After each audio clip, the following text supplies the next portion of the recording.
3 years ago, my life completely flipped upside down, but I should probably start from the beginning to help you understand how I got here. I, 25M, met Amanda, 24F, during our junior year of college. We had one of those movie-perfect meetings, literally bumping into each other at the campus coffee shop, spilled drinks, awkward apologies, and all that stuff. She was studying business, I was in engineering, and somehow our completely different schedules always seemed to sync up for coffee breaks. Looking back, those early days were so simple. We dated through college, and everything just clicked. Our friends used to joke about how disgustingly perfect we were together. After graduation, we both landed decent jobs in the same city, me at an engineering firm, her at a marketing agency.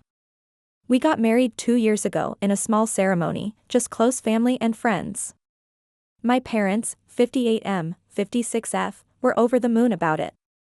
They'd always wanted grandkids, and I guess in their minds, this was the first step toward their perfect family picture. Before all this happened, my parents and I were actually really close. Mom would call at least twice a week to check in, and we'd have Sunday dinners at their place almost every weekend. Dad would always pull me aside to talk about his retirement plans and how he was setting things up for the future, you know, the kind of conversations where your kids get mentioned every other sentence. They had this whole vision of how everything would play out, and I was right there with them, thinking about the future, planning for a family of my own.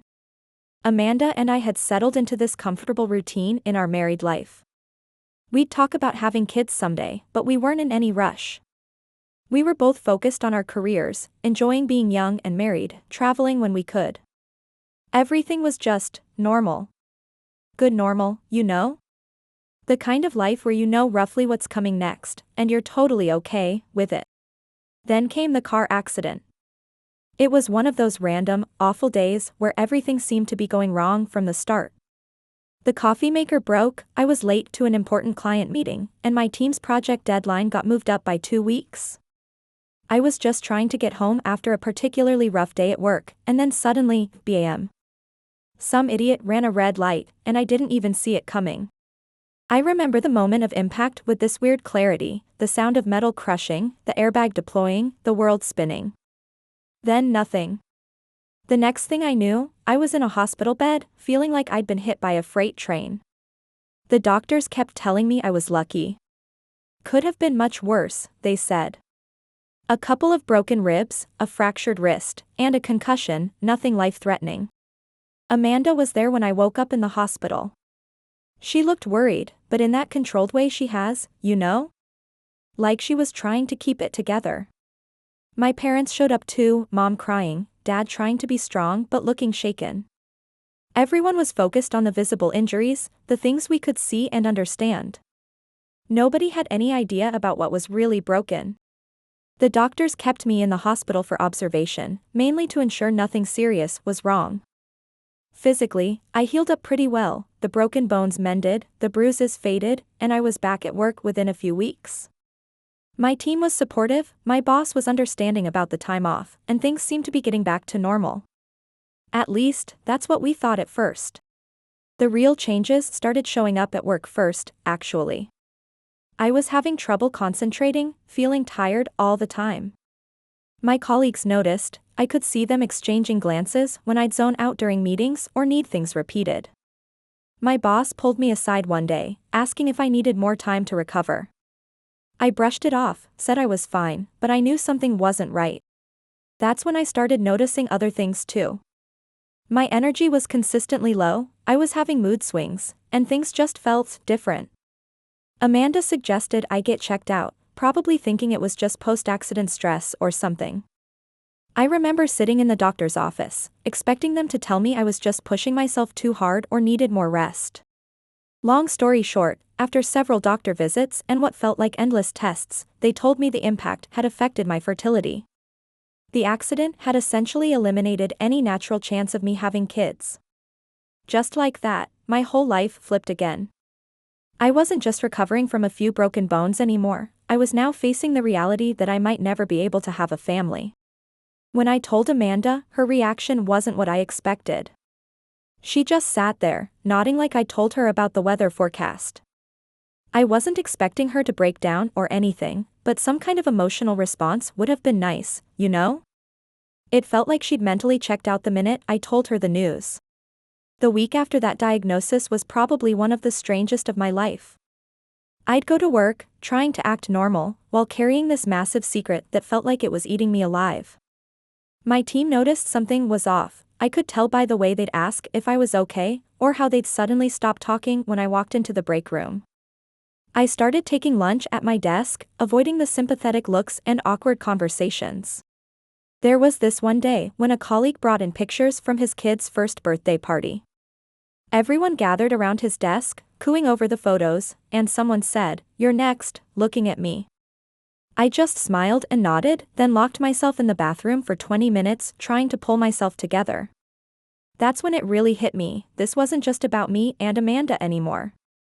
This was going to affect every single interaction, every casual conversation, every social situation for the rest of my life. After that, things got really quiet at home. Amanda wasn't outright rude or anything, just distant. At first, I thought maybe she was processing things in her own way, but after a few weeks of that same cold shoulder, it became obvious she was avoiding the whole topic entirely. Our apartment, which used to feel cozy, started feeling like a museum, everything in its place, but no life, no warmth. We used to have these little routines, you know? She'd text me random memes during the day, we'd cook dinner together while dancing to terrible 90s pop songs, we'd spend Sunday mornings making elaborate brunches and planning our future. All of that just stopped. Now, when she does text, it's purely practical, picking up groceries, or working late.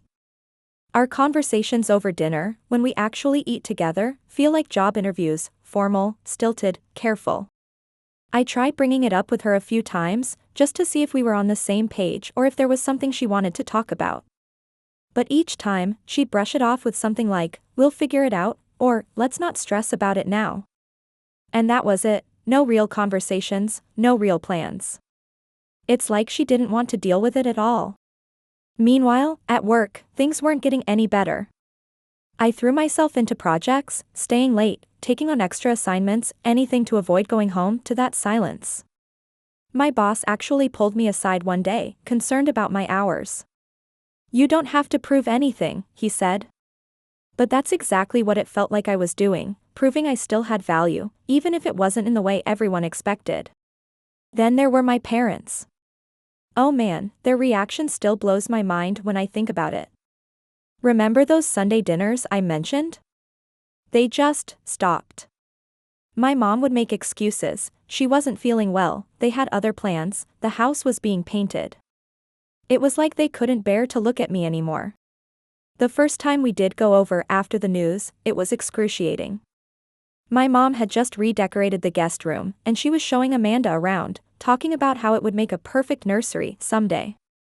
I watched Amanda's face freeze, saw my mom realize what she'd said, and then this awful silence descended. Nobody knew how to recover from that moment. My dad, who used to love talking about the future with me, suddenly became very interested in the past. He'd bring up stories from when I was a kid, almost like he was trying to remind himself that I had once been exactly what he wanted in a son. The present and future became taboo topics. The silence from my family became so obvious I couldn't ignore it anymore. I felt like an outsider, like I'd been put on the back burner because I couldn't give them the grandkids they'd always wanted. The worst part was watching them with my younger sister and her husband. Suddenly, all the attention shifted to them. Every family gathering became an informal interrogation about their plans for starting a family. Work became my escape, but even that started to feel hollow. I'd stay late at the office, buried in projects, trying to find some sense of worth in meeting deadlines and exceeding targets. My colleagues stopped inviting me to happy hours, not out of cruelty, I think, but because they didn't know how to act around me anymore. The ones with kids would hide their family photos when I walked by, like they were afraid of hurting my feelings. One day, I overheard two coworkers talking about me in the break room. "It's sad," one said, "he used to be so much fun. Like I'd died or something." I wanted to burst in and tell them I was still the same person, but was I? The guy who used to joke around and bring energy to team meetings had been replaced by someone who lived in spreadsheets and avoided eye contact. The isolation at home got worse. Amanda started spending more time at the gym or with friends. She'd come home late, smelling of perfume and wine, not meeting my eyes. I'm not stupid, I know what that usually means, but somehow, confirming it felt less important than maintaining the fragile peace we'd established. I tried suggesting counseling once. Amanda just looked at me with this mixture of pity and frustration and said, "What's there to counsel? You can't give me what I want." Just like that, 15 years of dreams, 3 years of marriage, reduced to a single biological function I couldn't perform. The breaking point with my parents came during a rare family dinner. My mom started talking about my cousin's new baby, showing pictures on her phone, gushing about how the family line was continuing. Then she looked at me and said, "It's just such a shame about you. Not even trying to hide it anymore." I got up and left without a word. They didn't try to stop me. That night, lying in bed next to Amanda, though we might as well have been in different countries, I started really thinking about what family means. Is it just about DNA and biological continuity? Or is it supposed to be about love, support, being there for each other through the hard times? I've been going to therapy on my own now. My therapist asks me what I want, and honestly, I don't even know anymore. Everything I thought I knew about love and family has been turned upside down. The people who were supposed to love me unconditionally have shown that their love came with some pretty specific conditions attached. So here I am, writing this at my desk at 11 p.m. on a Tuesday, because where else would I be? Amanda's at the gym again, my parents haven't called in weeks, and I'm realizing that maybe the most painful part of all this isn't the inability to have kids, it's discovering how conditional everyone's love really was. I know this is probably coming across as a huge pity party, but I genuinely don't know what to do anymore. Every day feels like I'm losing more and more of the people I thought I could count on, and I can't help but wonder, was I ever really worth anything to them beyond my ability to give them what they wanted? I guess I'm writing this because I need to know if anyone else has been through something similar. How do you cope when the people who are supposed to love you unconditionally suddenly start treating you like you're worthless? How do you rebuild your life when everything you thought was solid turns out to be built on conditions you can no longer meet? I feel like I'm drowning in silence and disappointment, and I could really use some perspective from people who might understand what I'm going through. Does it get better? Can you build a new kind of normal after something like this? Or am I just going to be that guy, the one people whisper about at family gatherings, the cautionary tale about how quickly you can fall from golden child to family disappointment? Update 1: Life has changed dramatically since my last post. I never thought things could get worse, but somehow, they did. I'll start with the most significant change. Amanda finally dropped all pretenses. Last week, I came home from work to find her sitting at our dining table with a stack of papers in front of her. No preamble, just, "I've been talking to a lawyer." She had already filled out most of the divorce papers. The shocking part wasn't that she wanted a divorce, I'd seen that coming, it was how methodically she'd planned it all. She'd already found a new apartment, separated our bank accounts, and even divided up our shared belongings in a spreadsheet. It was like watching someone execute a business plan rather than end a marriage. When I asked her how long she'd been planning this, her answer knocked the wind out of me, "Since the day you told me about the fertility test results." While we were discussing the division of assets, or rather, while she was presenting her plan, she casually mentioned that she'd been seeing someone for the past 2 months. A guy from her gym. They're apparently already talking about starting a family. 3 years of marriage, reduced to a bullet point in her exit strategy. But here's the real kicker, my parents' reaction when I told them about the divorce. Instead of offering support, my mom's first response was, "Well, you can't blame her, can you?" My dad just sat there, nodding in agreement. Then they dropped another bombshell on me. They've decided to restructure their will. My mom explained, very matter-of-factly, that since I won't be needing resources for a family, they think it's more practical to allocate a larger portion of their estate to my sister. They brought out documents, like they were presenting a business proposal, showing how they plan to divide everything. My sister would get the house, most of their savings, and all the family heirlooms, to pass down to her future children. When I tried to point out how hurtful this was, my dad actually said, "You need to think about the family's future, not just yourself." The family's future. As if I'm not part of that future anymore. Work has become my only escape, but even that's getting complicated. Word about my divorce spread quickly, thanks to a coworker who's friends with Amanda on social media, and now everyone treats me like I'm made of glass. My boss called me into his office to check on my mental state, and suggested I take some time off. I declined. The last thing I need right now is more time alone with my thoughts. I've moved into a small studio apartment across town. It's one of those places that looks like it was designed to be temporary, bare walls, basic furniture, zero personality. Kind of fitting, really. Amanda got to keep most of our furniture since her new place is bigger. She said it was more practical that way. That word, practical, has become the soundtrack of my life falling apart. The worst part isn't the divorce or even my parents' betrayal, it's the overwhelming sense that I've become invisible. Friends have stopped calling, probably unsure which side to take. Family gatherings are now scheduled without my knowledge. I found out about my cousin's baby shower through a Facebook post, an event where my entire extended family was present. My sister called yesterday, supposedly to check on me, but really to justify our parents' decision about the will. "Think about it logically," she said, as if there's anything logical about being erased from your own family. She's pregnant, by the way. 3 months along. Everyone knew except me. They were all waiting for the right time to tell me, which apparently means after all the celebrations and announcements were over. I've started seeing a new therapist who specializes in family trauma. In our first session, she asked me what I wanted my life to look like a year from now.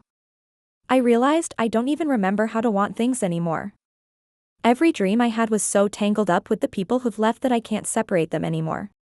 The apartment feels empty, but not as empty as my parents' house felt the last time I was there. They've already started converting my old room into a nursery for my sister's baby. They didn't even wait for me to clear out my remaining stuff.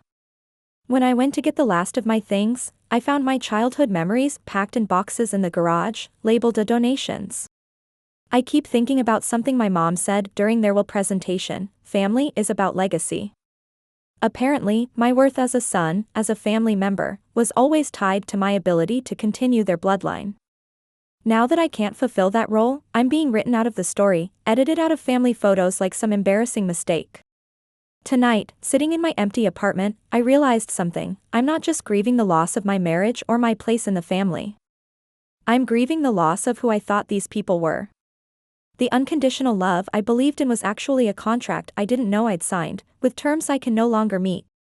I guess I just needed to get this off my chest. The divorce will be finalized next month. Amanda's already changed her relationship status on Facebook, and my parents are busy planning my sister's baby shower. Life moves on, I suppose, even when you're the one being left behind. To everyone who commented on my last post with support and similar stories, thank you. At least I know I'm not alone in this, even if it feels that way most of the time. Update 2. I almost didn't write this update, but something amazing happened, and I feel like I need to share it. A lot has changed since my last post about the divorce and family drama, and for once, it's actually good changes. It started with a photography class I signed up for at the local community center. I know it sounds cliché, divorced guy trying to find himself through art, but honestly, I just needed something to fill my weekends. That's where I met Emily, 26F. She wasn't like anyone I'd met before. While other students were obsessing over technical details, she was taking photos of random things like puddles reflecting the sky or shadows on park benches, somehow making them look like they held the secrets of the universe. When I asked her about her technique, she just smiled and said, "Sometimes the broken things make the most interesting pictures." We started getting coffee after class, talking about everything and nothing.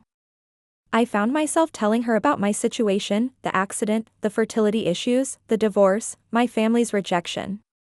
I expected the usual awkward silence or pitying looks, but instead, she told me about her own complicated family history and how she learned to build her own definition of family.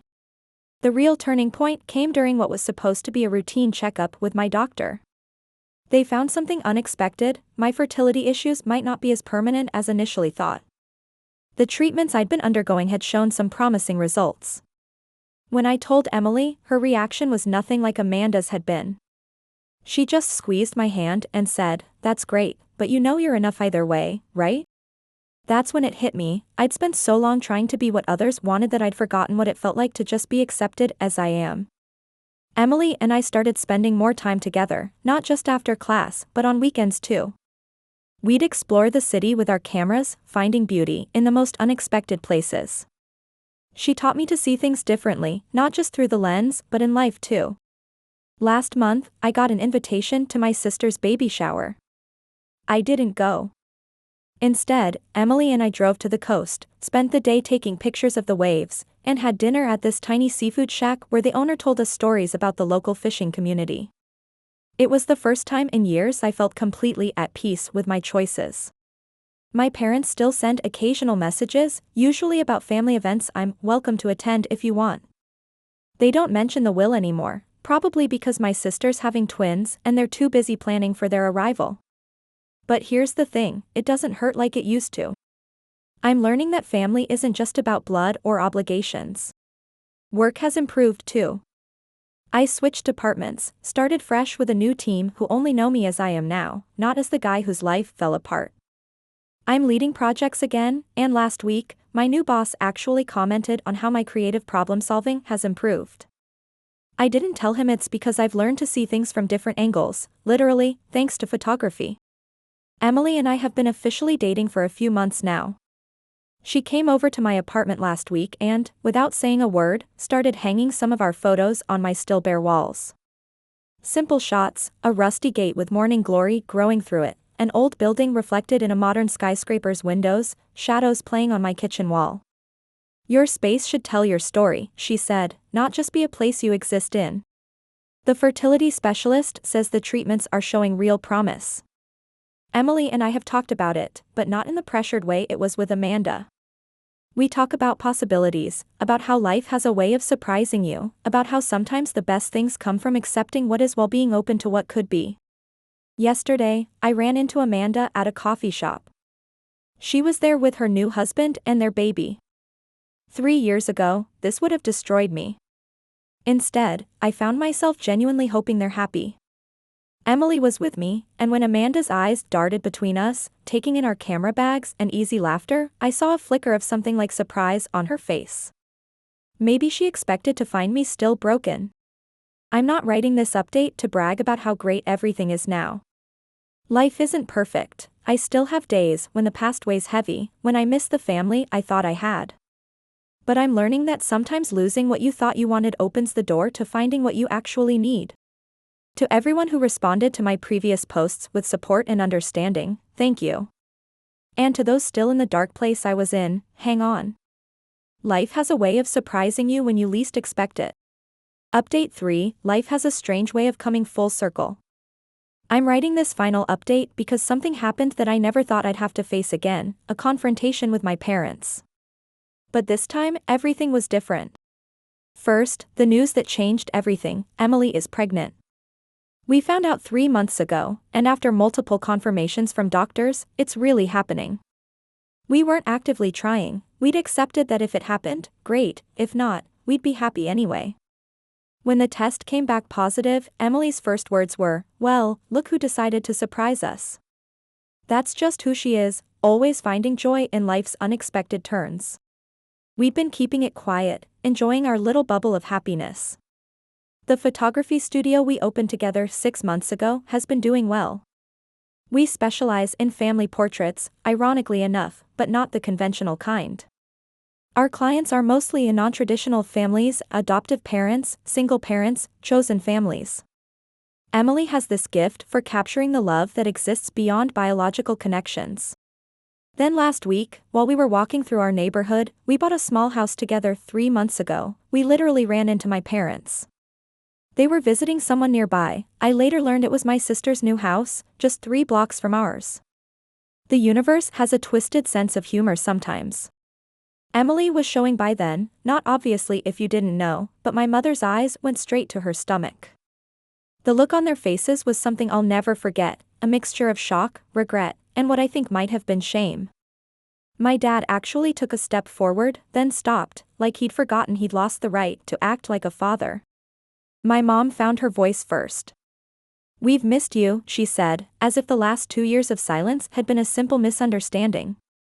Then she looked at Emily's stomach again and added, "We'd love to be part of your life again, to be grandparents to your child." That's when something inside me shifted. Not broke, I was done breaking, but crystallized. I looked at Emily, who had slipped her hand into mine, offering silent support while letting me handle this my way. Then I looked at my parents and said something I'd been rehearsing in my head for 2 years without knowing it. "You don't get to choose when I'm family. You don't get to decide my worth based on whether or not I can give you what you want. This child isn't your second chance, they're my first chance at showing what unconditional love really looks like." My mother started crying, but for the first time in my life, I didn't feel the need to comfort her. My father tried to explain how they'd learned from their mistakes, but I cut him off. I told them about our photography studio, about the families we work with, about how we've learned that love isn't about meeting conditions or fulfilling roles. Emily, beautiful soul that she is, stayed quiet through all of this. Later, she told me she was proud of me, not for rejecting my parents, but for standing up for the family we're building. "Sometimes," she said, "protecting your peace means keeping certain doors closed. We're expecting a girl." Last night, as we were setting up the nursery, which doubles as a darkroom, we're unconventional like that, Emily hung one of our favorite photographs, a dandelion growing through a crack in concrete. "For our daughter," she said, to remind her that beautiful things can grow in unexpected places. I won't be telling my parents any more details about the pregnancy. They don't get to claim this joy after rejecting me at my lowest. Our daughter will be born into a family that values her for who she is, not what she can provide. She'll learn that love isn't a transaction, and family isn't just about DNA. To everyone who followed my journey through these posts, thank you. Life didn't turn out the way I'd planned, but somehow it turned out better than I could have imagined. Sometimes the things that break us lead us to where we were meant to be all along. Emily's calling me, we have a client coming in for a family photo session. It's a single dad and his adopted daughter. They want their photos taken in the botanical garden, among the wildflowers that grow wherever they please, following no one's plan but their own. Seems fitting, doesn't it?